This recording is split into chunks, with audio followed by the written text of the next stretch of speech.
And more music to come as we move through the morning. We don't need more right now, though, to get the buzz here in the studio, though, because we have a couple of really special guests here behind the mics about to join you to celebrate this beautiful new cookbook. It's called Recipes for Respect. But that's only the surface. This is only the excuse of why we're talking with these two wonderful women today, because it's more important about where this book comes from, and it's something called the Biscuit Tin Project, and celebrating some of the elder women in our communities, something that we're about to do next. Considering this project's called the Biscuit Tin Project, though, tell me, please, about your biscuit tin at home. What do you use to carry these sugary delights? Let me know, 0467 842 722. You can send me a text. You can call through directly on 1300 303 468. As Joe has. Joe, I will get to you shortly. Hang about. We'll get to you in just a second. But this texter writing, G'day, Matt. A fun fact I heard on Overnights with Pav: a decorative cookie tin known in New Zealand as a biscuit tin helps determine which members' bills get debated in Parliament. Oh, what a great fact. That is, I did not expect us to start talking a little bit about New Zealand politics while we're talking about biscuit tins. Thank you so much. Send through a photo of your biscuit tins. There's some beautiful ones. I'll get to those in a moment. You can describe yours as well on 0467 842 722. It's right now 18 minutes past 9. Listen. A flash of lightning illuminated the object. Classic books. I'm Dacre Montgomery, and I'm reading Frankenstein. Brought back to life through the voices of a new generation. Search for ABC Timeless Audiobooks. Only on ABC Listen.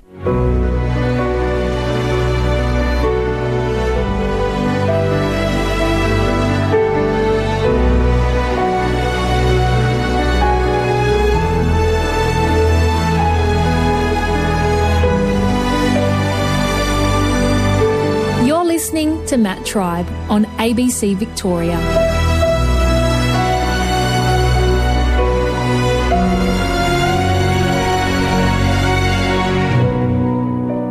You certainly are, and I'm already smiling because I had a whole introduction ready for these two special guests joining me here in the studio this morning, but they described themselves, self-described divas, Luba, Bradford and Kay Hustwaite, from the Biscuit Tin Project's new book. It's called Recipes for Respect. They're both from Central Victoria and join me here in the Saturday morning studio. G'day, guys. G'day. Good morning. How are you? Wonderful. Absolutely wonderful. Would you like to elaborate a little on your self-made title? Well, we actually didn't give it to ourselves on that day. The launch of this project, which is a collaboration from the City of Ballarat, Ballarat Community Health Elder Abuse Team and Celebrate Ageing. At the launch, our Mayor, Tracy Hargraves, in her introduction, she said she was showing the book to her daughter the night before, and she said, "Mum, they're divine divas." Yes. So we're like, we're going to take that. We're divine divas. You are absolutely divine divas. Look at you. It's beautiful. And this is such a beautiful cookbook that I'm holding here in my hand. But tell me, this is really only the surface level. This is the sugary sweet on top of what is the important, nutritious meal of the Biscuit Project. Luba, how did you become involved in the Biscuit Tin Project? I think by chance, but I don't think anything is by chance. It's all synchronicity. I love workshops, especially women's workshops where we can get together and have a good old BITCH and just let it all out and compare our stories, especially as we age, and I live alone. And we often don't have anyone to share things with, and as we age, we wake up and there's a train track under our chin or, crow's feet in the eyes more than what we had the day before. And it's lovely to get together and celebrate our age and our wisdom. And it's not only young people it's all about respect, but it's not only young people that are disrespectful, because I don't find that they are. I feel as though that can come across from anywhere, and I became involved because I believe that everyone needs to be respected and revered regardless of age or status. So that's how I became involved, and then it snowballed from there, and then I met the lovely Kay. Yes, it has. I am on the Ageing Well, City of Ballarat Ageing Well newsletter.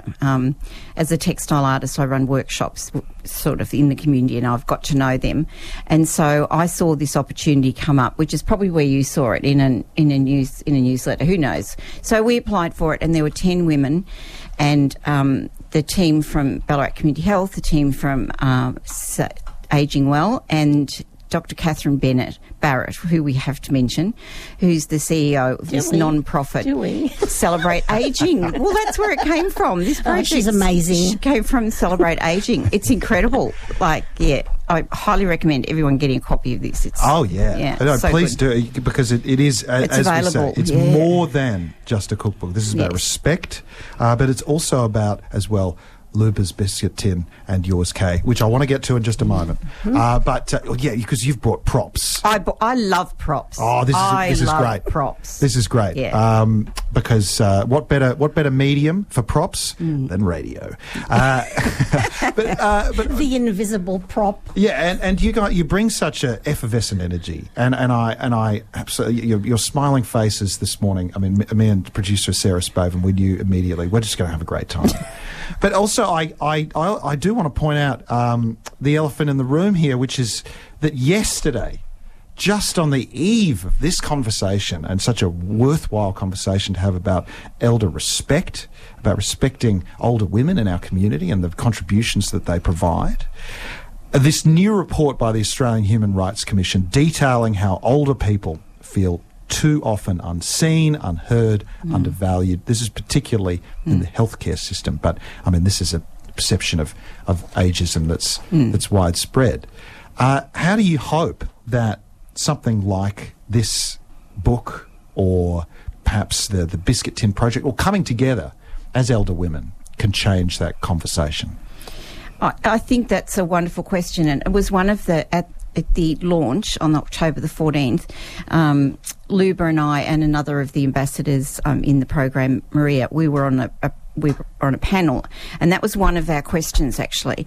And it's so important, because not only it's a lot of these unseen, invisible, horrific statistics, and they're outlined. Dr. Catherine Barrett outlined some of those in this booklet. And I feel that by what we're doing, hopefully by having conversations such as this, and they will continue in the coming year, and people seeing the booklet, that conversation can be had. And it's around storytelling, telling our stories, opening up conversations, and hopefully with younger women as well. As an ex-teacher, I would love to talk to younger women and to have conversations about these issues. And the wisdom that we have now, that we've, gained through hard won yakka, I must admit, over many years, if we can pass that on, I think that can help the conversation, not only with women but with boys, because there's some terrible statistics around matricide by men, sons. That's what matricide means, probably. Anyway, but it's pretty scary. So these conversations need to be had, and I think that's where it can play a role. What do you think? For me, I'm proud of this project, and I'm proud of myself because I feel seen and heard. My daughter is so proud of me, and she verbalises it all the time, because I'm stepping out of my comfort zone to follow my heart and to do something that I'm really passionate about, in conjunction with Kay and all the other people that were involved in it. And I feel that we can contribute a lot by our actions, mainly, rather than words. And I remember years ago I attended a workshop, and it was by an Aboriginal elder, and he was speaking about incarceration of young Indigenous people, and he used the term EEK, and I added W to it, and E is exposure. If they don't have exposure, they don't have experience to open a bank account, to buy a new car, all those kind of things. So we need exposure, we need experience, which then brings knowledge, and then as a result of those three things we acquire wisdom. And in our elder years, I love being the old crone. I'm proud to be a crone. And because we have that, and it's not telling people what to do, it's setting by example, doing by example, by giving. I do a lot of volunteer work, and I think you do too, Kay. A little bit, but I also, as I said, I have a part-time business. I had a head injury 11 years ago, which ended my teaching career, basically. And so I've had to have a lot of strategies to bring me to where I am now. And so what I do is use what I've learnt to help other women. And this project is just so fabulous to be involved in. It's called the Biscuit Tin Project. And my two guests here, who are partly responsible for its new book, cookbook, Recipes for Respect, they are divine. That is their own words, and I completely agree with it. Kay Hustwaite and Luba Bradford are here in the studio. Really great to have your company here with me this morning, Matt. Thank you, Matt. ABC Radio, right across Victoria.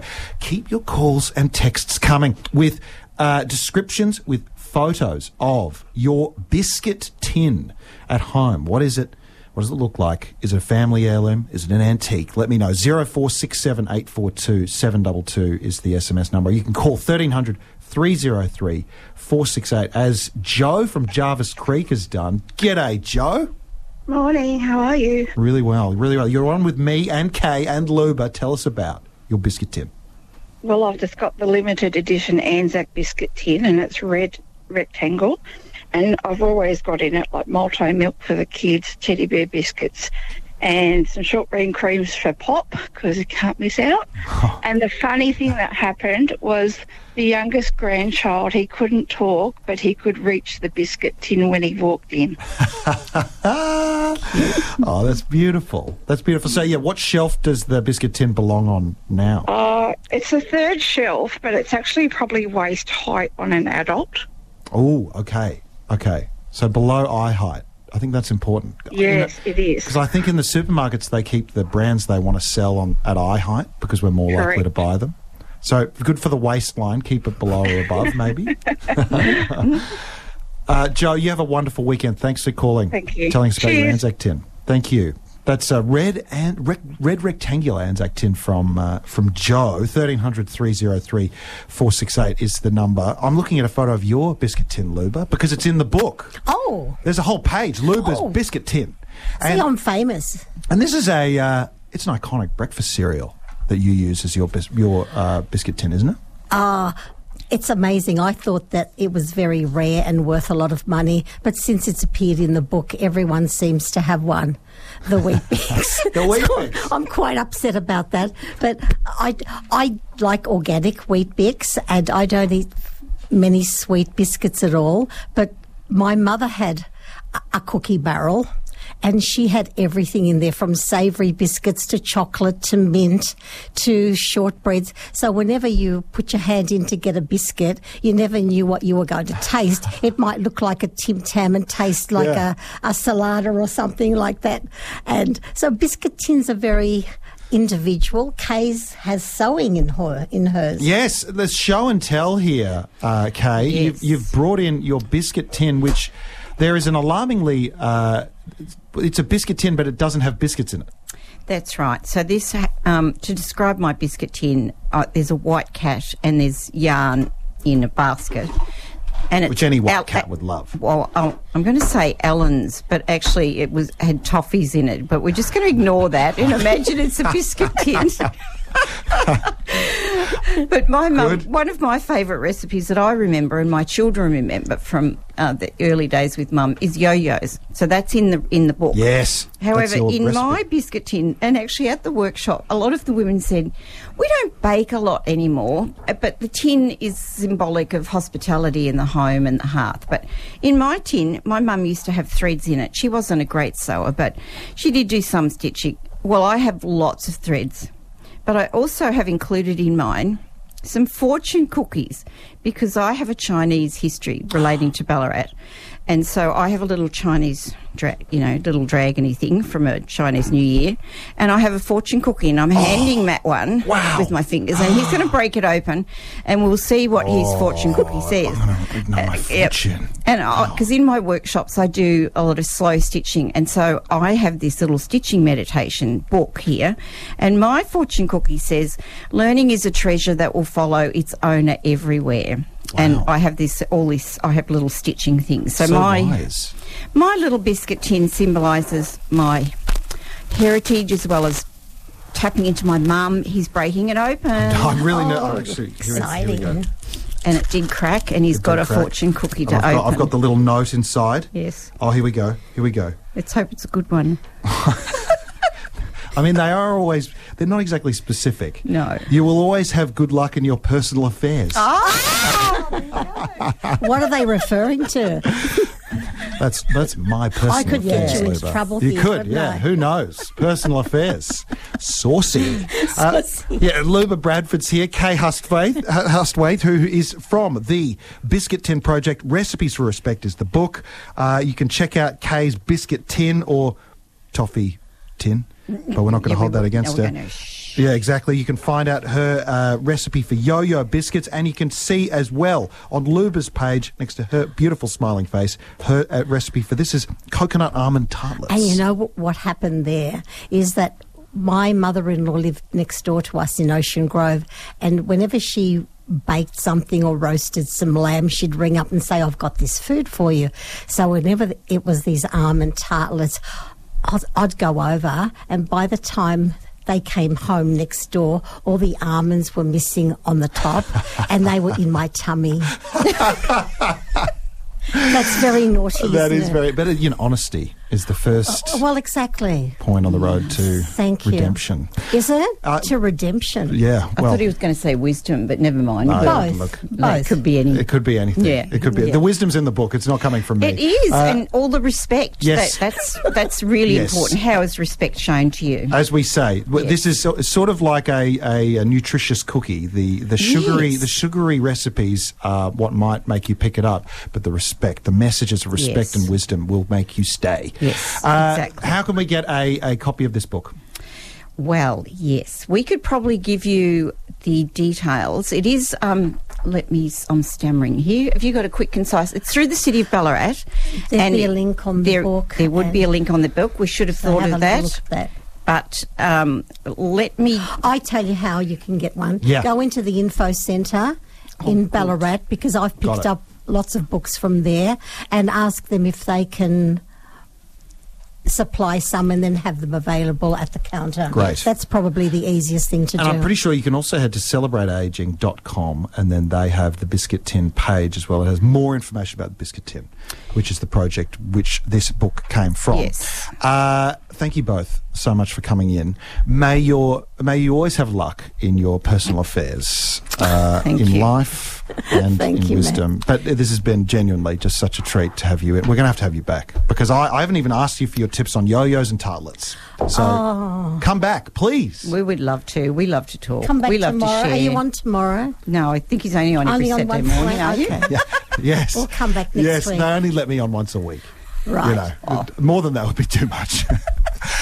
Thank you both. Thank you so much for having us. That is so wonderful. That is Kay Hustwaite, who is a member of the Biscuit Tin Project and one of the authors of Recipes for Respect, this new book celebrating Ballarat's elder women, and Luba Bradford also joining us with a picture of her Weet-Bix Biscuit Tin and also one of the authors of Recipes for Respect. Head to the Info Centre in Ballarat, but also just look online as well for the Biscuit Tin, which is the project this book came from as well. And you'll be surely able to get your hands on a copy. Some lovely texts coming through with your descriptions of your biscuit tins. This from Feralise in Ararat, who says, Matt, I have an old family biscuit tin that was once high on a shelf, beckoning almost everyone, but too high to help yourself.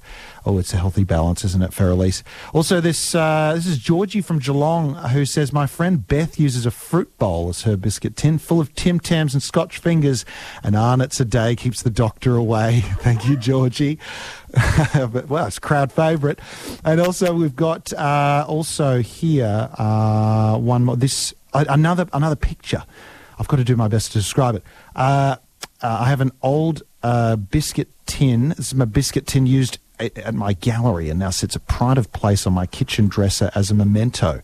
Sort of floral pattern top. It sort of looks like a crockery pot almost. It's a beautiful example of antique biscuit tin. Thank you so much. Keep those calls and texts coming on 1300 303 468 and text 0467 842 722. Your biscuit